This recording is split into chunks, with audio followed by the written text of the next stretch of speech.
Hello दोस्तों, मैं लेकर आया हूँ करेंट अफेयर का क्वेश्चन। तो आपका सवाल पहला है दोस्तों, डार्क डेटा के संबंध में निम्नलिखित कथनों पर विचार करें।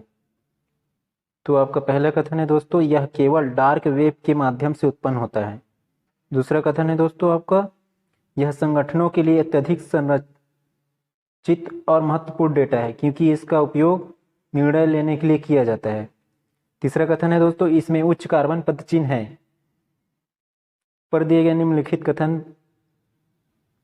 कौन सा से कथन सही है। आपको सही कथन कौन सा है वो फाइंड करना है दोस्तों। यहाँ आपका विकल्प 1 दिया है जो कि केवल 1 और 3 है। विकल्प बी जो दिया है केवल 2 है। विकल्प सी केवल 3। तो आपका सही जवाब होगा दोस्तों विकल्प सी केवल 3। केवल 3 क्या है दोस्तों, सही है। मतलब कथन पहला और कथन दूसरा आपका रॉन्ग है दोस्तों। आपका सवाल दूसरा है दोस्तों, सैटेलाइट नेविगेशन सिस्टम के बारे में निम्नलिखित कथनों पर विचार करें। आपका पहला कथन है दोस्तों, वर्तमान में केवल यूएस के जीपीएस में वैश्विक कवरेज है। दूसरा कथन है दोस्तों, नाविक में सभी उपग्रह भूसमकालीन उपग्रह है जिसके कारण सिग्नल में अवरोधों का खतरा अधिक होता है। तीसरा कथन है दोस्तों, जीपीएस नाविक की तुलना में अपेक्षाकृत अधिक सटीक है। चौथा कथन है दोस्तों, एनबीपीए इसी 100 मीटर से कम की स्थिति की पूर्ण सटीकता प्रदान नहीं कर सकता। यहाँ दोस्तों आपको सही नहीं है, कौन सा कथन सही नहीं है वो फाइंड करना है। तो आपका दोस्तों विकल्प 1 देखते हैं, केवल 1 2 3। विकल्प बी जो में क्या दिया, केवल 2 3 और 4। विकल्प सी में केवल 1 3 और 4 दिए। तो आपका सही जवाब होगा दोस्तों विकल्प डी, उपयुक्त सभी। मतलब आपका सभी कथन क्या है दोस्तों, सही नहीं है, मतलब गलत है।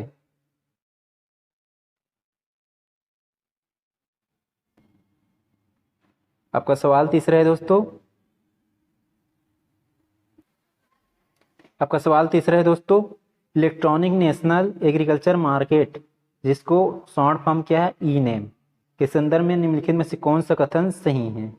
तो यहाँ दोस्तों आपका कथन पहला है, यह एकीकृत राष्ट्रीय बाजार बनाने के लिए कृषि उत्पादन के लिए एक Akhil Bharatiya electronic trading portal है। दूसरा कथन है दोस्तों, यह कॉन्ट्रैक्ट लेस रिमोट बिडिंग और मोबाइल पर आधारित किसी भी समय भुगतान का प्रावधान करता है। तीसरा कथन है दोस्तों, नाबार्ड कृषि और किसान मंत्रालय भारत सरकार के तत्वाधान में ई नेम को लागू करने वाली प्रमुख एजेंसी है। यहाँ दोस्तों हमें सही कथन का क्या करना है, चयन करना है।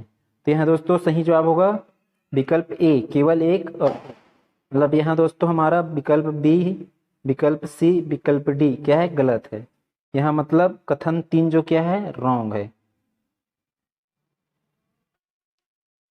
आपका सवाल नंबर चौथा है दोस्तों, संचार प्रौद्योगिकी के संदर्भ में एलटीई दीर्घकालिक विकास और 5G के बीच अंतर क्या है। यह कथन दिया है दोस्तों, पहला कथन है यह मोबाइल ब्रॉडबैंड की अगली पीढ़ी है जो अंततः प्रतिस्थापित करेगी या कम से कम एलटीई कनेक्शन को बढ़ाएगी। दूसरा कथन है दोस्तों, 5G संचार LTE की तुलना में अधिक विलंबता है। तीसरा कथन है दोस्तों, 5G स्पेक्ट्रम में रेडियो पर वृत्तीय शामिल है जबकि LTE पर वृत्तीय मिलीमीटर तरंग पर वृत्तियों में है। इसमें दोस्तों हमें सही कथन का फाइंड करना है जो कि विकल्प सी 1 और 3 क्या है, सही है। मतलब यहाँ विकल्प ए, विकल्प बी और विकल्प डी गलत है। आपका जो कथन 2 क्या है, रॉन्ग है। आपका सवाल पांचवा है दोस्तों, निम्नलिखित में से किस राज्य में वार्षिक सिमनोत्सवम का आयोजन किया जाता है। तो यहाँ दोस्तों आपको 4 विकल्प दिए गए हैं। विकल्प ए उत्तराखंड, विकल्प बी मध्य प्रदेश, विकल्प सी तमिलनाडु, विकल्प डी आंध्र प्रदेश। तो हमारा सही जवाब होगा दोस्तों आंध्र प्रदेश, विकल्प डी सही है। आपका सवाल नंबर 6 है दोस्तों, नानाजी देशमुख के संबंध में निम्नलिखित में से कौन से कथन सही हैं। वे एक भारतीय समाज सेवी और राजनेता थे। कथन 2, इन्हें भारत रत्न से सम्मानित किया जा चुका है। तो यहाँ दोस्तों आपका विकल्प ए केवल 1, विकल्प बी केवल 2, विकल्प सी 1 और 2 दोनों, विकल्प डी इनमें से कोई नहीं। तो यहाँ दोस्तों हमारा सही जवाब होगा विकल्प सी, 1 और 2 सही है। आपका सवाल नंबर 7 है दोस्तों, साल 2022 के शांति के नोबेल पुरस्कार के संदर्भ में निम्नलिखित में से कौन से कथन सही हैं। यहाँ कथन 1 दिया है दोस्तों, इस बार 2 संस्थाओं और 1 व्यक्ति को शांति का नोबेल पुरस्कार दिया जाना है। दूसरा कथन है दोस्तों, व्यक्तियों में स्वीडन के मानवाधिकार कार्यकर्ता